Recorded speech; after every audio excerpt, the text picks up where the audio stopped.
Good afternoon, everybody. Good afternoon.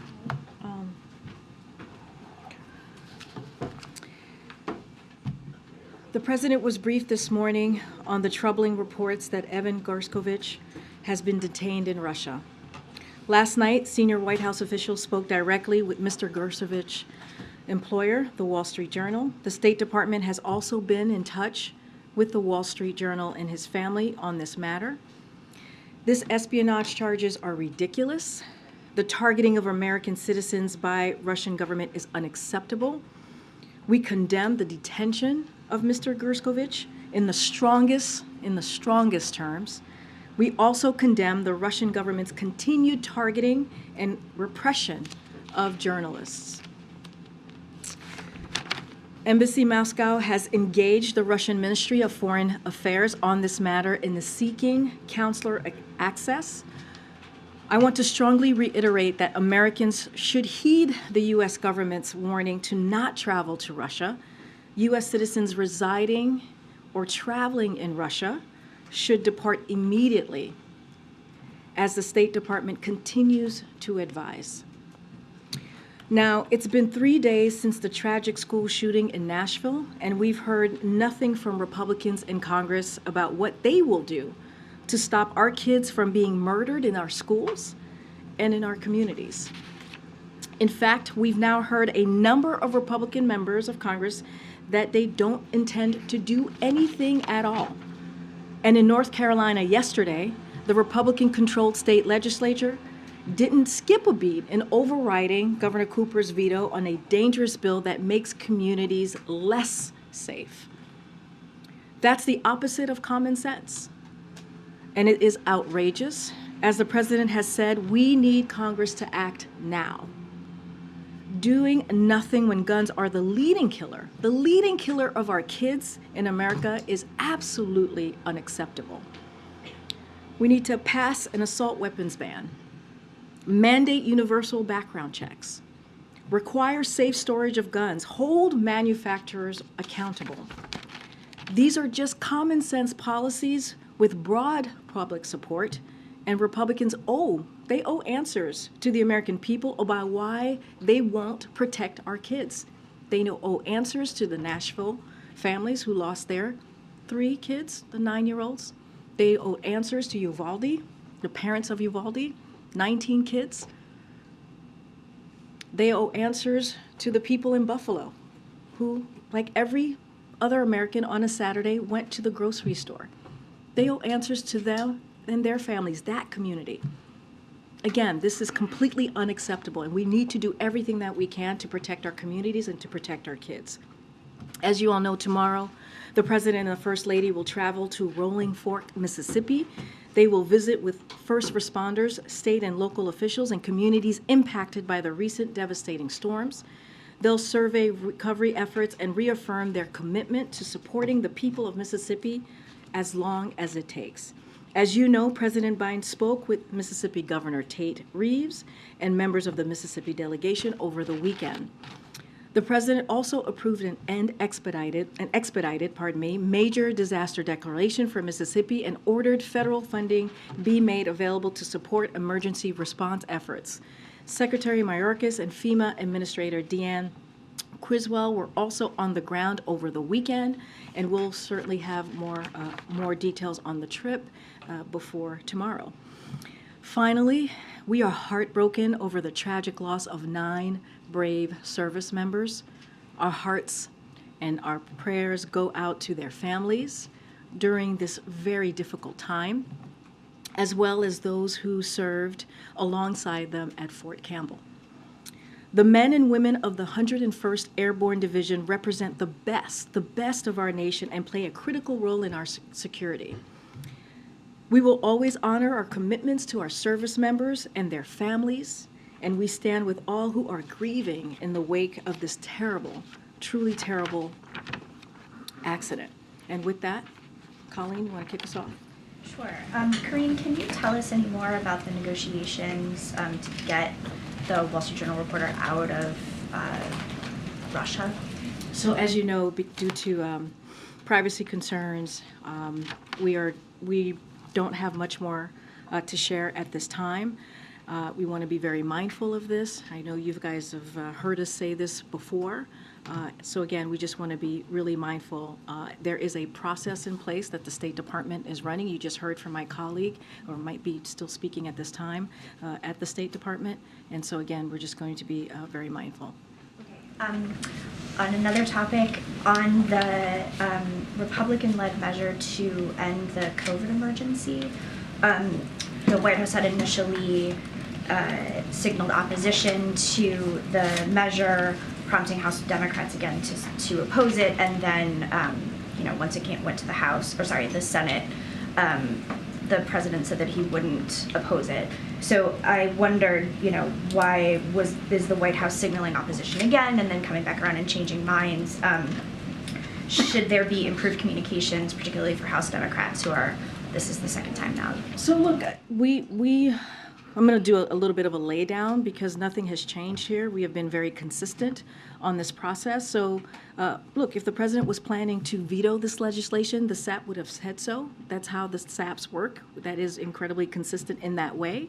And certainly members of Congress know that. They understand how that works, how that process works as well. But that being said, the SAP was issued in January for 2 bills that would have lifted both the public health emergency and also the national emergency immediately, which, as you know, we opposed. We were very public about that.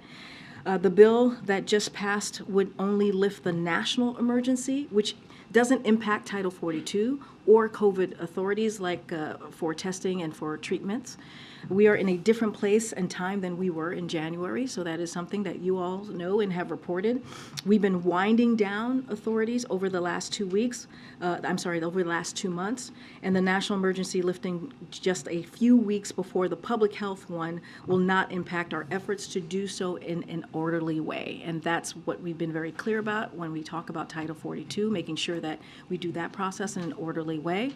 Again, nothing has changed. We were very clear with the SAP that we put out back in January, and so we have been very consistent with how we use the SAP and how we move forward with it. Do you think somehow the House Democrats aren't getting the message, I guess? So is there better communication that needs to happen between the White House and the House? I'll say this, Colleen, we have been in regular touch and tracking this with the House and also the Senate leaders since we issued the SAP back in January.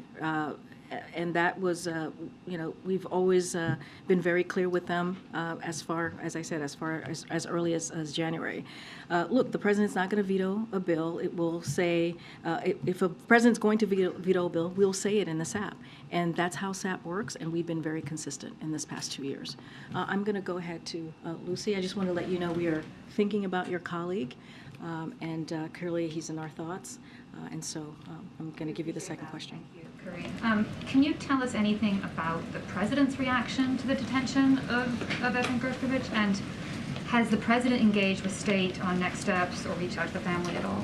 So I will tell you that, as you all know, as I mentioned in my statement, the president has been briefed. He learned about this during the presidential daily briefing with his national security team and advisors who normally provide the daily briefing. I don't have anything else to share outside of that. And are you concerned at all? I mean, obviously, this is the first detention of a U.S. reporter on espionage charges in a very long time. Do you think this marks a turning point or a new low for the relationship with the U.S. and Russia? So look, we don't have any specific indication that journalists would be targeted. As we know, this is incredibly, sadly common for Russia to detain Americans, and that's why we've been very clear about Americans not going to Russia. It is not safe for Americans right now in Russia. It is a level 4. My colleague at the State Department spoke to this just moments ago. Again, we're going to continue, the State Department is going to continue to reiterate that. It is not safe at this time to be in Russia or to travel in Russia. Okay. Thank you. In regards to the Wall Street Journal reporter being detained, would the administration call this a hostage situation? Same. I mean, he's being detained, and we have been very clear. There's no reason to believe that those charges are accurate. The espionage are accurate. I don't want to speak beyond that. And certainly we will have more information when we get it. There are privacy concerns, so we just want to be very mindful on how we speak about this. And John Kirby mentioned this earlier. This is not a new tactic from Putin and Russia, but this is the first time we've seen Russia detain an American following the prisoner swaps that secured the release of Trevor Reed and Brittany Griner. Is there a concern here at the White House that if the U.S. continues to engage in prisoner swaps, Russia will be emboldened to detain Americans as leverage? So look, detaining Americans, as my colleague said, my NSC colleague said, is a tactic Russia has used for a long time. It is nothing new. When you think about Paul Whelan, you think about Trevor Reed, they were taken prior to the prior administration, under the prior administration.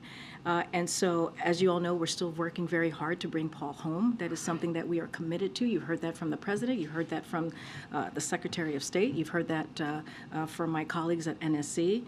And so right now, our best tool to prevent this is to make sure that we are discouraging anybody to travel to Russia, and we will continue to be clear about that. But again, this is a tactic that they have been using for some time now.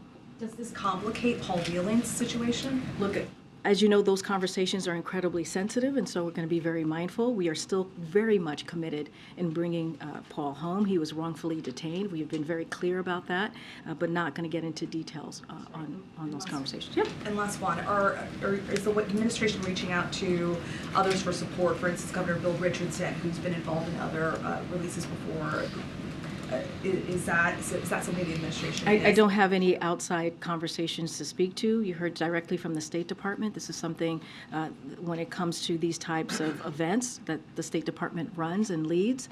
So I will, and also with our NSC team here, so I will leave it to them to speak to that. Thank you. Karine, is it the administration's view that this reporter is being wrongfully held, or is that still a determination that's in So there's a progress? process that the State Department runs, and we're going to let that process move forward. So not going to get beyond that. Okay, and then another topic. Do you have any response to the article that was written by Senator Joe Manchin, where he particularly the conclusion that he made that the administration is improperly putting the Inflation Reduction Act measures into place right So now? let me just first say we have a respectful, a productive relationship with Senator Joe Manchin, and we are very proud of the Inflation Reduction Act and our shared goals and values that the President signed into law, as you know, this past summer, and a couple of things that we are incredibly proud of: promoting America's energy security, strengthening supply chains, creating good-paying manufacturing jobs, and investing in energy communities and towns across America that have been left behind. You hear the President talk about building an economy from the bottom up, the middle out, and making sure no one is left behind. This is what the Inflation Reduction Act shows and proves. And so we're going to continue to work with Senator Manchin on those shared priorities and values, including reducing the deficit and the permitting reform, which are both part of the President's budget. Again, we are very proud of the work that we've been able to do with the Senator, and I'll leave it there. And finally, do you have any reaction to the federal judge striking down part of Obamacare, in particular the part about providing certain preventative care to people? Yeah, a couple of things. We do have some things that we want to put out there. DOJ and HHS are reviewing the decision made by the judge in Texas earlier today. But we want to be very clear. This case is yet another attack on the Affordable Care Act, which has been the law of the land for 13 years now. 13 years. In fact, as all of you guys know, the Supreme Court has upheld the legality of the ACA 3 times. They've had to do that 3 times in those past 13 years. And because of the ACA, you see 150 million Americans have access to preventative care like cancer and heart disease screenings. 60% of people use a preventive care service under the ACA every year. That's 60% of Americans across the country. Preventive care saves lives, it saves families money, and protects and improves our health. This case gets between patients and their doctors. That's what it gets. It gets involved in a decision that patients and their doctors should be making.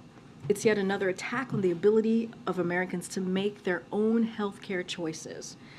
Efforts to undermine this requirement are wrong, and they take us backwards, not forwards.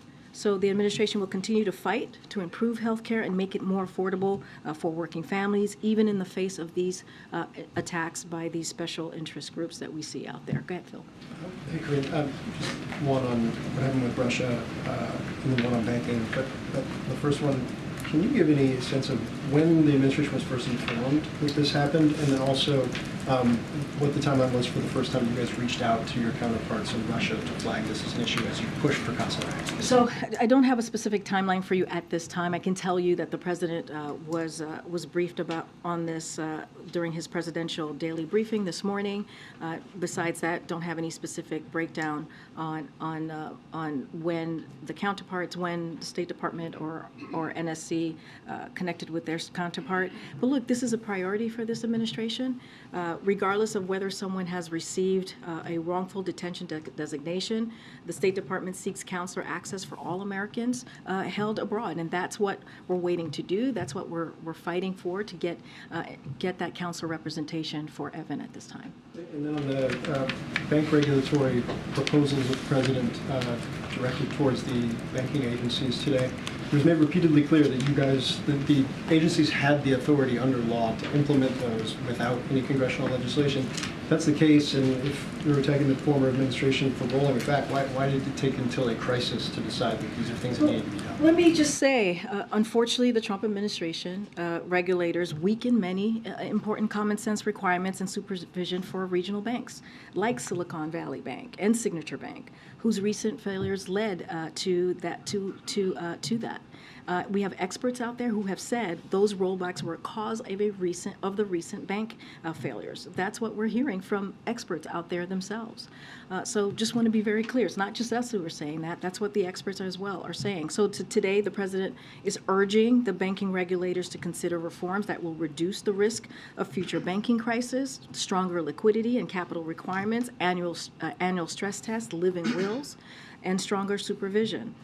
So again, because of what we saw done by the Trump administration back in 2018, remember what happened in 2008 and what the Obama-Biden administration were able to do. They were able to strengthen some of those requirements, make it stronger, and the Trump administration rolled that back. And experts themselves say that because of those rollbacks that we saw in the Trump administration, it led to these recent failures. I understand that, but experts were saying that before the Silicon Valley issues as well, that this was potentially problematic, and you guys have been in office for more than 2 years. Why did you wait until now to send these suggestions? So a couple of things. Look, the Trump nominees had the supervision portfolio at the Fed for much of those past 2 years. So that's one reason. The second reason is the Fed Vice Chair Barr only arrived in July of 2022. That's another part of that. But you know, I'm glad folks agree with the regulations and supervisions that need to be strengthened. That's what we need to see, and that's what the president has asked the bank regulators to do, and the Treasury Department, and that's what we're seeing today. And so the president is committed to make sure that we keep our banks resilient, and that's what you're seeing today. Karine, we heard from the Pentagon. We heard from Vladimir Putin's top spokesperson in Russia today saying that Evan Gershkovich was caught, in his words, quote, red-handed. Just from this podium to rebut that, can you say declaratively that Gershkovich never worked for and does not work for the United States government? Well, I just said the charge of espionage is ridiculous. We cannot. That is not accurate. And we find that incredibly ridiculous. And so we're going to be very clear about that. This is something that Russia has done all the time, many times before, right? Which is, the question, has he ever worked for the United States government, or does he right now in any form, even to put it to bed? What I can say is the charges against him are ridiculous. We have been very clear about that. I'm not going to get into more specifics. We've been very clear in my topper, I was very clear in my statement that those are ridiculous and they're not accurate. And right now we're going to do everything that we can to get more details and on the circumstances, and that's where we're going to be at this time. Let me ask you one other question, if I can, following up on a briefing that just took place across the river at the Pentagon. We heard from the Pentagon now that an additional 6 American service members were wounded, suffering TBI, traumatic brain injuries, as a function of those Iranian-backed, in the words of the White House, attacks on coalition bases in Syria right now. because Iran continues to attack United States targets and American service members right now, the effort has been to deter them, to stop them. It has not deterred them. So how is that strategy working, and shouldn't there be a higher cost for Iran to pay? So look, I'll say this. We have a variety of tools to protect U.S. personnel and deter attacks. We will use those tools. We work every day to protect our people and deter attacks. President Biden has taken a deliberate approach using a variety of tools to reduce risk to our personnel and make clear that we will hold anyone who attacks us responsible. And you've heard that from the president, you've heard that from the administration on down. The president will not hesitate to take action to protect U.S. personnel and interests overseas, and he will always take action at a time and place of his choosing, and that is the commitment that the president has to service members and to the American people. I want to refer to my colleagues, but just to push a teeny bit on that, I recognize that that is his priority and his commitment, that he will do it at the time and place of his choosing, and the intention is to deter them. But clearly it hasn't deterred them, because it continues, as evidenced by us learning about 6 more Americans who were wounded during those attacks. So does there need, in simple terms, does there need to be a higher cost for Iran to pay? Look, again, we have a variety of tools that we can use here to protect our U.S. personnel and our U.S. and our U.S. Service members, and we're going to use them. And that's what we're going to do to deter these attacks. And so I will leave it there. We'll not get into specifics. Thanks, Karine. I wanted to ask why the Biden administration wants the FDIC to spare community banks from the special assessment to cover, the insurance deposits for Silicon Valley and signature banks. I mean, the default is that all banks pay. Why not broaden the base? So I just want to. Are you asking about a particular bank, in a particular bank here? No, I mean, the Biden administration earlier was talking about the FDIC sparing community banks from the special assessment to cover the cost of insuring deposits at Silicon Valley and signature banks. Since the default generally is that all banks will pay to broaden the base, the FDIC does have some discretion, I understand. But I wanted to understand why is the administration encouraging that? So I'll say this, look, the DIF has more than enough to cover, right? Any Silicon Valley bank and signature bank deposits that cannot be paid using funds from the banks or the sale of their assets. And the FDIC has said any losses that the DIF will be recovered by a special assessment on the banks, not the taxpayers. We think it's important to make sure that these community banks, these regional banks, are also put in a strong place, in a resilient, are also resilient as well. And so I'm going to leave it there. I'm not going to go into specifics onto what the FDIC is doing. That is something for them to make that decision. As you know, DIF is an important fund, insurance fund that the big banks pay into, but I'm not going to get into specifics to their process. On immigration, if I may, Title 42 is coming, or the end of Title 42 is a few weeks away. A few months ago, before announcing some of the asylum changes, the administration was warning that illegal crossings could climb up to about 13,000 a day. Do those numbers or those concerns for those kind of numbers still stand? Or does the administration feel that with some of the changes involved that you guys have this under control? So one of the things that I talked about very recently is how the policies that the president has put forth recently are working. If you think about the parolee program, you think about Venezuela, Nicaragua, Haiti, and Cuba, it's down by more than 97%. And it's down by 70% for El Salvador, Guatemala, and Honduras. So what we're seeing is the president is using the tools that have been presented to him that he's able to use from the executive level without the help of Congress, Republicans in Congress who have gotten in the way and have not helped at all to deal with this issue. The program that he's put forth, we see them working. The data shows that. Now, is there more work to be done? Absolutely. That's why we are always asking Congress to act. The president, again, put forth a comprehensive immigration reform on day one. That's how seriously he took this issue, and they refused to come to the table. So there's a way to move forward and really deal with this issue, but Republicans in Congress refuse to do that. But again, the programs that we have put forth are working, and now we are moving forward, and DHS is moving a process forward to what it would look like once Title 42 is lifted. Just simply, does the administration feel prepared for the end of Title 42? Well, that is what DHS is working on. That is what their processes are going to show and be. As you know, it's going to be lifted on May 11th, and that is something that the president is looking towards DHS to make sure that we're ready to go by May 11th. Can I please follow up on that? Thanks, Karine. On Evan Gershkovich, has he been designated as wrongfully detained, and is Roger Carstens working on this case?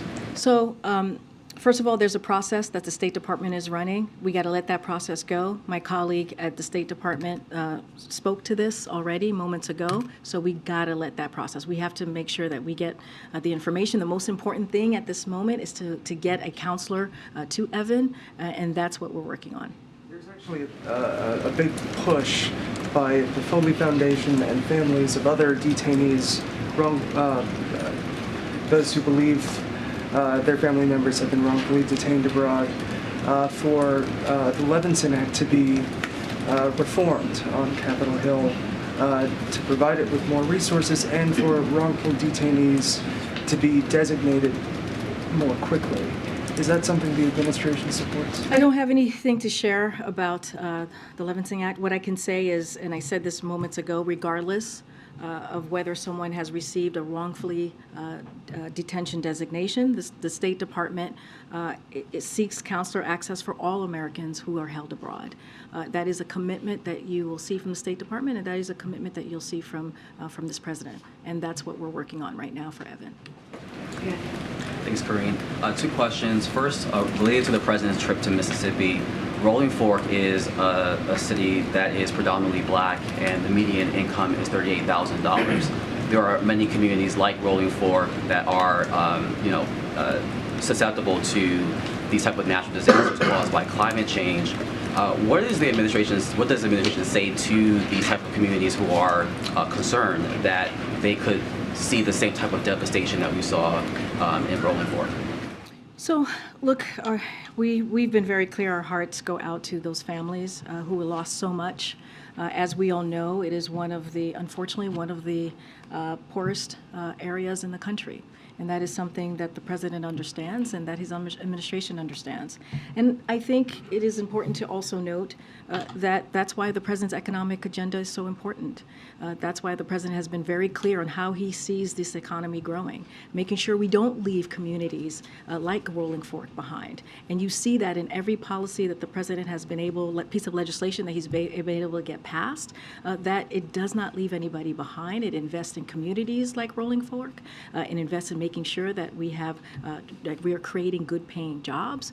And that's what you're going to hear, especially as we talk about the Invest in America tour. That's what you're going to hear from our secretaries across the administration who are traveling this week and the next 3 weeks. That's what you're going to hear from the president, the vice president, the first lady.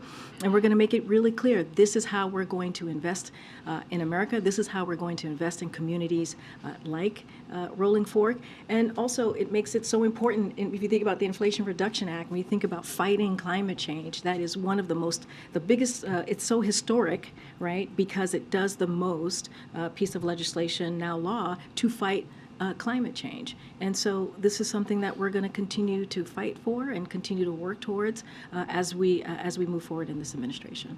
And the Kentucky legislature overrode the governor's veto of a bill that restricts aspects of trans youth gender affirming care and the use of bathrooms. I know that the White House released a proclamation for Trans Day of Visibility.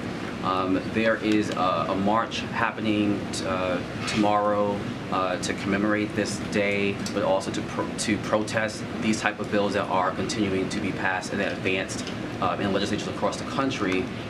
What is the White House's message to these lawmakers that are passing these bills and to those who are taking to the streets to protest them? So look, first of all, we support peaceful protest.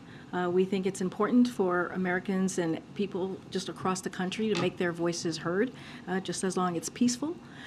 And we've been very clear about these anti-LGBTQ bills that we're seeing in state legislatures across the country, in particular these anti-trans bills, as they attack trans kids, as they attack trans parents.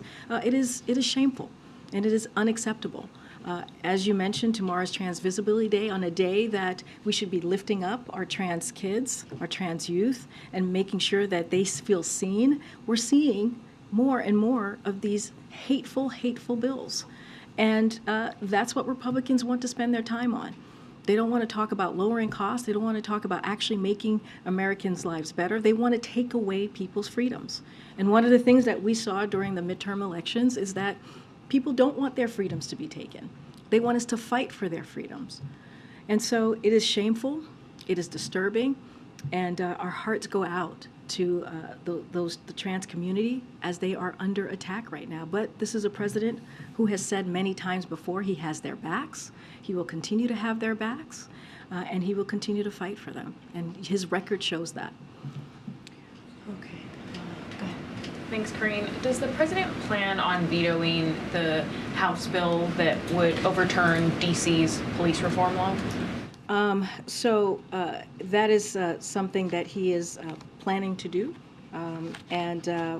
As I've mentioned many times before, I think a couple weeks ago I mentioned that he was looking at it, but the president believes that building community trust is integral to fighting crime. That is something that you've heard him say. The president believes that we should fund the police and give law enforcement the resources they need for effective accountable community policing, and at the same time should not weaken penalties for gun crimes. So while he does not support every provision in the D.C. policing bill, he will not support congressional Republicans' efforts to overturn common sense police reform, such as banning chokeholds, limiting use of force and deadly force, requiring the timely release of bodily worn camera footage, and requiring officer training on de-escalation and use of force. So Congress should respect D.C.'s rights to pass measures that improve public safety and public trust, and the president will veto this resolution if it does reach his desk. Quick follow-up. You said that he doesn't support all of the provisions in the bill. Could you be specific there, just because the police unions are saying that this would strip their ability to collectively bargain around disciplinary hearings? I don't have the specifics to share with you at this time, but look, the president has been clear that he believes it's very integral to have the trust, the community to have the trust in fighting crime. And that is something that is very important. Trust should be at the center of this as we're talking about police reform. And so, again, he doesn't agree with all the provisions, with every provisions, but if it comes to his desk, he will indeed veto. Continue to go back. Yep. All right, thanks, Karine. So earlier you mentioned your opening statements, Republicans not taking any action when it comes to gun violence. Well, I know the president talked to Senator Blackburn earlier this week. We got an email today saying that Senator Blackburn's introducing the Safe School Act with the other Tennessee senator. Bill establishes a $900 million grant program to allow both public and private schools to train and hire veterans and former law enforcement officers to protect schools. Does the administration have a stance on that? I'm going to be very clear here. The president has said over and over again, look, let me even step back a little bit further. We have done 24 executive orders in the past 2 years, this president has, to do everything that he can to protect communities and our kids. And as we know, we can't do it alone. The president is limited on this, so we need Congress to act. And the things that we know are very popular that it will actually assist or help prevent gun violence is, one of them is banning assault weapons, right? That we know for a fact. When it was done in 1994, for those 10 years, gun violence went down. And when that law sunset, it rose back up again. So we know what works, and that's why we've been calling. The president has been calling for the assault weapons ban, and this is something that Republicans won't move on. And not just that, there's other common sense gun laws reform, requiring background checks on all gun sales, requiring safe storage of guns, eliminating immunity for gun manufacturers who knowingly put weapons of war on the streets. These are weapons of war. Weapons of war, they should not be in our communities, they should not be in our schools, they should not be in streets. So that's what we're calling for. We're calling for actual real solutions here, real solutions that we actually know work and majority of Americans support. But is more funding for school security guards a solution that you would consider? Look, the president signed the Safer Communities Act, right? This summer. It was a bipartisan piece of legislation. And even when we celebrated signing that, when the president celebrated signing that into law, he actually said, we need to build on that and do more. So yes, we need to do more, but we know what needs to happen. Banning assault weapons is one of the clearest ways, that's what the data shows us, that we can get weapons of war off the streets. And that's what we're asking for. Go ahead, Ariel. You just said that the majority of Americans support banning assault weapons, but like the most recent polls are not very clear about that. There are even polls saying that a majority of Americans actually oppose assault weapons, and there is a gun culture in this country that is unique in the developed world. So what makes the president so confident that he can make the case that these weapons of war, as you say, don't belong in civilian hands? Because it's the president's, he believes as president, he needs to do everything that he can to keep communities safe. He needs to do everything that he can to keep our kids safe. And we actually know what works. And what I just listed out are actually popular. These are things that Americans want to see. We've seen that poll after poll after poll. And not only that, you actually see some gun owners who want to see some common sense gun reform. We've seen that in polling as well. And so, look, we believe, the president believes that we have to do everything that we can to stop this epidemic that we're seeing in our streets, to stop this epidemic that we're seeing in our schools, to stop this epidemic that we're seeing in our churches. And this is one way that multiple ways that we feel that we can get to a place where we're keeping that promise and keeping Americans safe. So earlier this week, Reuters reported that the administration has become increasingly frustrated with Mexico in a dispute over energy trade. Reuters reported that USTR is planning on making a final deal. Is the U.S. prepared to use tariffs if Mexico won't budge? I don't have anything to share on that. I'm not gonna comment on. More broadly, is the administration at all frustrated with Mexico, kind of over energy, kind of also, fentanyl? How are they working with Mexico in that sort of realm? And those are pretty big policy areas. I guess just where does the administration stand with Mexico right now? So look, the president was just in Mexico recently, back in January. You saw him at the summit with the president of Mexico, AMLO, and also the prime minister of Canada, and you saw them interact. They had a very, productive meeting, productive summit, and Mexico is one of our closest allies. There are things that we're going to agree on, and there are things that we're not going to disagree on. I don't have anything more to share on those specific items. What I can say is that, again, they are one of our closest allies, and we will continue to have a close relationship. Thanks, Karine. Yesterday we saw the First Lady in Nashville attending a vigil in the community that just saw this shooting take place. Does the president intend to also go to the community to meet with families and pay his respects to the police? We don't have anything to share on travel to Nashville at this time. As you saw, the First Lady was in Nashville yesterday to mourn with the families, offer her condolences. She thought it was important to go and to be there with the family. This is something that she and the president has done far too often in the first 2 years. And the message that she sent, that we sent clearly to Nashville, is that we will be with them today, tomorrow, and the upcoming weeks. We know how difficult it is when a community deals with that type of devastation, gun violence devastation, and you never fully recover. And we will be with them for as long as it takes. Speaker McCarthy also spoke with reporters on Capitol Hill about the shooting, and he said there needs to be a conversation on mental health, and that he doesn't think a piece of legislation would solve this. I think the nation working together to solve problems that are much bigger than us. Does the White House have a response? Wait, say that last part? Say that last part? The nation working together solves a problem that is much bigger than us. Yeah, we agree that working together, Congress and Republicans and Democrats working together to solve a big problem like our kids being killed is important. look, this is a president that you've heard him talk about mental health and how important it is to deal with that issue. This is an administration that's put that front and center in how we see the needs of Americans across the country, especially of what Americans have gone through with the pandemic over the last 3 years. But when it comes to this issue, when it comes to gun violence, it's just silence from the other side. When it comes to banning assault weapons and actually doing the work to deal with getting weapons of war, again, weapons of war off the street, they come up with excuses.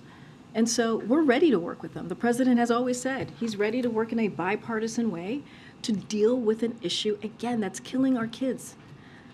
So if he wants to have a good faith conversation on that, we're willing to have it. Thanks, Karine. I wanted to also ask about some comments that Speaker McCarthy made on Capitol Hill. He was talking about the debt limit talks, and he said he didn't know how much more easier he could make it for the White House. And then he said he would bring lunch to the White House and, quote, would make it soft food, if that's what the president wanted. It's being interpreted as a dig at the president's age. So I wanted to give you a chance to respond, but also just to ask, like, what kind of effect comments like this have on these talks? Look, I think the president is able to pick out his own Starbucks.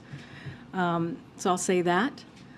And what we really need from Speaker McCarthy and House Republicans is to see their budget. Where's the budget? They come up with excuses, and I'm sure you guys saw this morning how it's going around about what the Speaker said in January, how important it is, and I'll quote, "We should have to pass a budget so the country can see the direction we're going." Remember, the president said, we want to see what they value. We want to see exactly what it is that they want to cut. So let's have that budget discussion. What does the Speaker want to discuss? What are the specific cuts? What taxes does he want to raise? It's been 3 weeks. We've had our budget out. The president put out his budget on March 9th. 3 weeks, and we have seen nothing from the House Republicans. Nothing.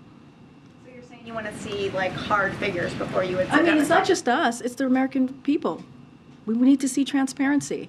Where's their budget? what is it that they want to do? How do they see being fiscally responsible?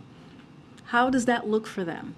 We have our budget, and not only that, the president put a budget, and it says, the budget shows that how he's going to lower the deficit by $3 trillion over 10 years. And we laid that out for the American people. They keep coming up with excuses. Does a comment or quip like this from the Speaker make you guys think he's serious about talks, or is he trying That's to up score to him. He's speaking to the American people here, right? That's something that he has to answer to the American people, if he's serious or not. We are. We showed our values by putting out the president's budget. So that's for him to respond to, not for me. Go ahead, George. This is not a life or death question, but since it's opening day, I have to ask. Oh, my gosh. This is the third opening day the president has not gone to throw out the first pitch. Will we see him at a game at all this season, or is that one presidential tradition that he's casting aside? Well, I agree with you. It's not life or death. I don't have anything to preview or announce from here about that particular question. Okay, go ahead. Thank you. On artificial intelligence, 1,000 of the world's smartest people are saying that AI can pose profound risks to society and humanity. They want you guys to regulate it. Will you? You're talking about the letter that was released yesterday. So, look, it highlights a number of challenges addressed directly in the administration's blueprint for an AI Bill of Rights, which was released last October, as I'm sure you've been following, Peter. It includes principles and practices AI creators can use to ensure protections related to safety, civil rights, civil liberties, are integrated into AI systems from start to finish. Right now, there's a comprehensive process that is underway to ensure a cohesive federal government approach to AI-related risk and opportunities, including how to ensure that AI innovation and deployment proceeds with appropriate prudence and safety foremost in mind. And so I don't have anything to announce at this point, at this time, but there is a comprehensive process in place. So announcements aside, there is now there's an expert from the Machine Intelligence Research Institute who says that if there is not an indefinite pause on AI development, this is a quote, literally everyone on Earth will die. Would you agree that does not sound good? Your delivery, Peter, is quite something. It sounds crazy, but is it? All I can say is that there's a comprehensive process in place. We put out a blueprint back in October, as you know. I don't have anything to share. We have seen the letter. We understand what their concerns are. Again, a comprehensive process. We'll let that flow. So is President Biden worried that artificial intelligence could become self-aware? Look, there's a comprehensive process. We are taking this very seriously. We put our blueprint out back in October. I just don't want to get ahead of our findings and what that's going to look like. But it is a cohesive federal government approach to AI-related risks, as you just laid out in a very dramatic way. But clearly, is there anything more dramatic? I mean, you just read it. Literally, everyone on Earth will die. Pretty dramatic. Pretty dramatic. We're going to move on. But thank you, Peter. Thank you for the drama. Go ahead. About Evan, sorry, a little more serious topic. You've said that you're pressing for consular access. I assume that means it hasn't been granted yet, and no one from the U.S. government has been able to be in touch. So I'm just not going to get into any specifics from here. All I can say, it is our commitment to any American who is someone who has received or not, who have not received wrongfully detention designation. That's what we're going to fight for. That is the thing that we're going to fight for, and make sure that they have a counselor. Of course, but just the language from here in the State Department has been that you're seeking it, so that the assumption would be that you haven't gotten it yet. Well, I'm just going to leave it to what you've heard from me, what you've heard from the State Department. I'm just going to leave it there. Have you summoned the Russian ambassador in for discussions? Don't have anything to share on that. And you were asked this a little bit earlier, but I just want to clarify. The White House is not concerned that the Brittany Griner swap made Americans in Russia a more appealing target for the Kremlin. Look, we want to be very careful here. We do not want to politicize this. This is not about politics here. As I said earlier, detaining Americans is a Russian tactic that they have used for some time now. And I mentioned this earlier as well to one of your colleagues. Paul Whelan and Trevor Reed were taken under the prior administration. And as you all know, we're working very hard to get Paul home. We are committed to getting Paul home. And our best tool right now is to protect Americans is prevention. That's why we've also been clear about not traveling to Russia and to leave Russia if you are currently an American and you're currently there. Russia is not a safe place for Americans. The State Department just also earlier said if there are Americans in Russia who want to leave, the State Department will assist in them leaving the country. And so that's what we're going to focus on, is prevention. And we should not be politicizing what is currently happening to Evan. Do we have any idea what precipitated this? I mean, I'm assuming he's been working there for quite some time. Do you have any idea about the motivations? Why now? Don't have any further information to share. Go ahead, JJ. Two questions, one on Tesla and one on Russian grain. Wondering if you have a reaction on these two news stories. Some new reporting from us that Tesla is looking to build an EV plant in the U.S. and its plans include a Chinese battery company. Any reaction on that one? I have not seen that reporting. I would have to check in with the team before I can respond. And then on Russian grain, any reaction to the news that U.S. crop traders are stopping some operations in Russia? Again, I would have to check with our team on that particular story about Russia grain and the U.S. companies connected to that. But thank you for the question. Hi, I have two questions, one about Colombia, but first a follow-up on Mexico, about this report from Reuters. In July 2022, that's when the United States requested consultations with Mexico over the new energy policies. Do you have a sense of if these conversations are advancing, if there has been progress, or if there is a stalemate? Well, I'll say this. Our relationship with Mexico is very important. They are a close partner, one of our closest allies, right? Geography, as you think about that. But just don't have any updates on those particular conversations at this time. Thank you. And about Colombia, do you have any reaction to the attack by the ELN group to 9 government soldiers died and the attack took place yesterday. Has there been any conversations with the Colombian So government? we offer our condolences to the families of the 9 soldiers who lost their lives as a result of this attack. The U.S. condemns this attack against the public forces of Colombia and stands in solidarity with the government of Colombia. I don't have any conversations to read out at this time.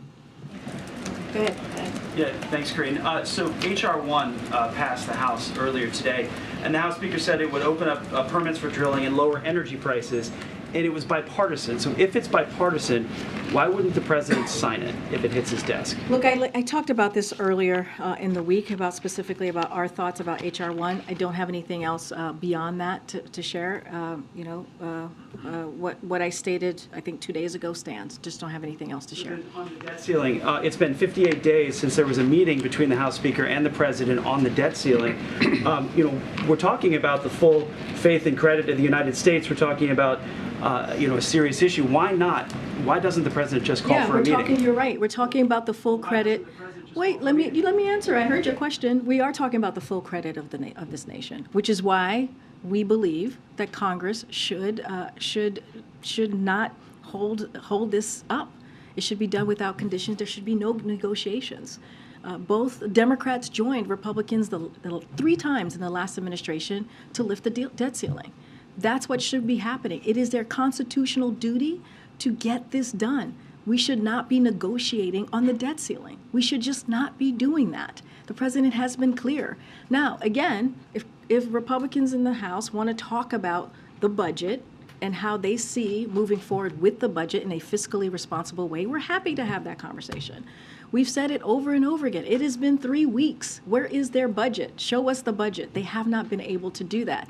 Again, 2 separate issues. The debt ceiling is something that is their constitutional duty to do on behalf of taxpayers, on behalf of the American people. They should get that done without conditions and without having to negotiate. Okay. Thank you. Thank you for taking my question. I have a question about the Taiwanese President Tsai. I understand the White House thinks this is not uncommon. This has happened 7 times before.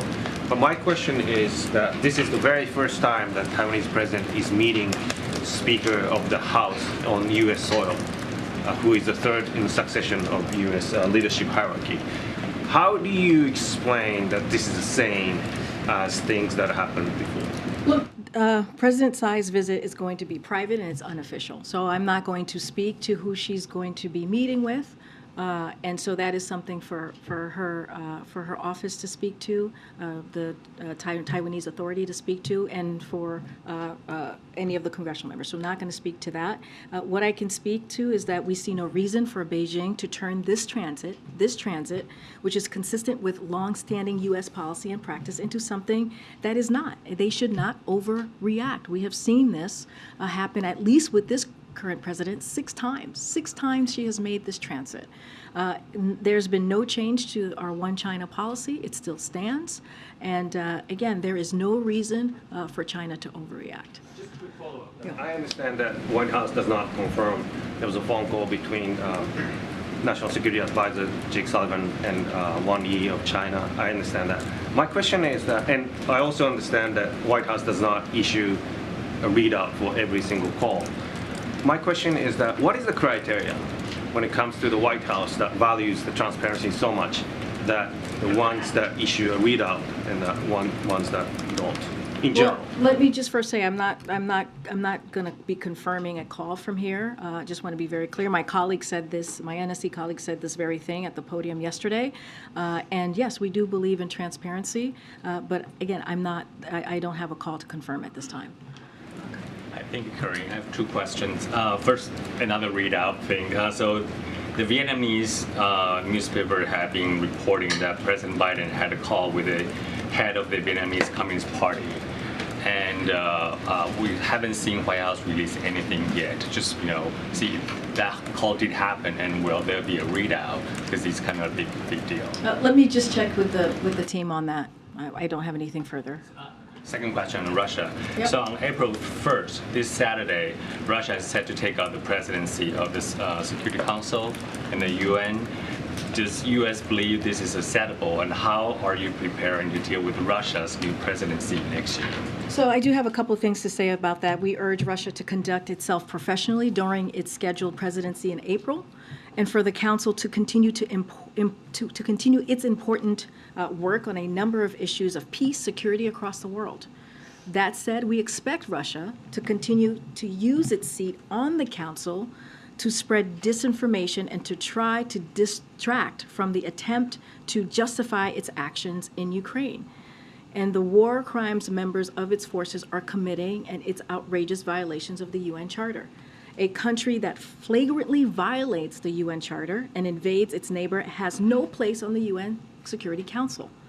Unfortunately, Russia is a permanent member of the Security Council, and no feasible international legal pathway exists to change that reality. That is what we are living with currently.